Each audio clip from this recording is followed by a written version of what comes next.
So hi! Welcome and welcome back to my YouTube channel, and for today's tutorial, ituturo ko sa inyo kung paano nga ba i-turn up ang vibration sa ating messenger calls. But first, can you subscribe to my channel and don't forget to hit the subscribe button and the bell to notify you for my new updates. And once you learn more, just keep on watching and let's start. So ayan guys, for today's video, i-open lang natin ang ating messenger account or yung ating messenger app. And then after nyan, mula dito sa chat list, i-tap nyo lang yung 3 horizontal lines na nandito sa upper left corner katulad nito. Then tap naman natin is yung settings button. Then dito sa pinakang messenger settings, i-scroll up lang natin.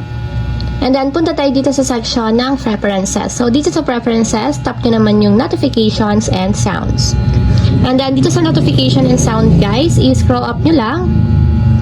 And hanapin nyo dito yung vibrate on ring. So makikita nyo guys, dito sa vibrate on ring, merong switch button sa right side nya. So ang gagawin nyo lang para ma-disable or ma-turn off yung vibration sa ating messenger calls, i-tap nyo lang yung switch button hanggang maging kulay gray siya or mawala yung kulay blue. So ganyan na itsura niyan kapag naka-disable or naka-turn off. So kapag naka-ganyan na guys, ibig sabihin hindi na magbabibrate or wala nang vibration effect yung ating call once may tumatawag sa atin sa messenger. So ayun lang guys, ganun lang kasimple kung paano nga ba i-turn off ang vibration sa ating messenger calls. If you have a question, can you comment down below and don't forget to hit the subscribe button and the bell to notify you for my new updates. And thank you for watching! Living life, every day, late at night, not okay.